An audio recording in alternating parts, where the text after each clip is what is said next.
Hello guys, இது part 8 video. Part 7னா நம்ம சேனலுக்குள்ளே போனீங்கன்னா இருக்கும். டிடெக்டிவ் ஃப்ராங்க்லின் கோச்சிக்கிட்டு இந்த சந்தன் புன் சிட்டியை விட்டு கிளம்புறாரு. நம்ம ஃப்ராங்க்லின் நினச்சிட்டே இப்போ கிளம்புறாரு. அவங்க கூப்பிட்ற நேரத்துக்கு வர்றதுக்கு நான் வீட்டு வேலைக்காரணும்.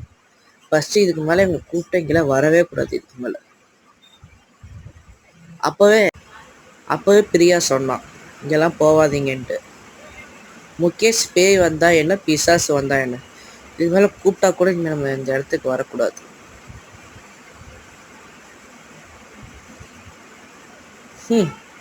இவ்வளோ நன்றி கெட்ட ஜனங்களாக இருக்கிறாங்க. பயணிகள் கவனத்திற்கு, ஃப்ளைட் கிராஷ் ஆக போகிறது. எல்லாரும் சேஃப்டி சூட்டை மாட்டிக்கொண்டு இறங்குவது தாழ்மையுடன் கேட்டுக்கொள்ளப்படுகிறது. இது ஃப்ளைட் கிராஷ் ஆக போதா? ஐயோ, எல்லாரும் குதிச்சிருங்க. ஃப்ளைட் கிராஷ் ஆகி கீழே விழுக போகுது. முடிஞ்சு இது கதை, எல்லாரும் முருகையா அப்படின்னு நம்ம ஃப்ராங்க்லின் நினச்சிக்கிட்டு நேராக தண்ணிக்குள்ளே போய் கிராஷ் ஆக போகுதுன்னு நினைக்கிறேன். நான் என்னன்னு தெரியல.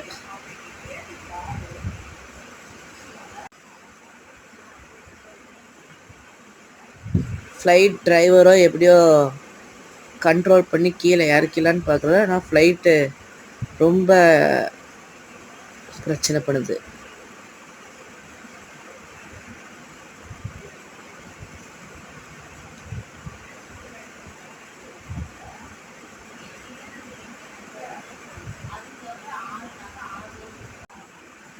ஃப்ளைட் தண்ணியில் கிராஷ் ஆகி விழுக போகுது.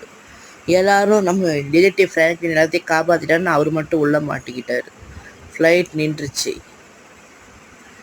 ஃப்ளைட் தண்ணிக்குள்ளே போய் கிராஷ் ஆக போகுது.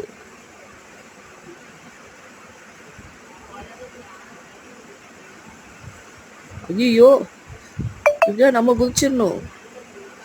கடவுளே, நீ தான் என்னை காப்பாற்றணும் அப்படின்னு சொல்லிட்டு ஃப்ளைட் போய் தண்ணிக்குள்ளே மழை கடிச்சு விழுந்துடுச்சு. அப்புறம் எப்படியோ நம்ம டிடெக்டிவ் ஃப்ராங்க்லின் தப்பிச்சு கீழே இறங்கிட்டாரு. அதுக்கப்புறம் யோசிச்சுட்டே இருக்காரு, இந்த வேலையை யார் பண்ணியிருப்பா? ஆனால் ஃப்ளைட் கிராஷ் ஆகுதுன்னா யார் வேலையாக இருக்குது? ஃபஸ்ட்டு இந்த தண்ணியை விட்டு நம்ம போகணும். இது எப்படியோ நம்ம தப்பிச்சு வந்துட்டோம். இது பார்ட் 8 வீடியோங்க. பார்ட் 9 வேணால் கமெண்ட் பண்ணுங்கள். Bye guys.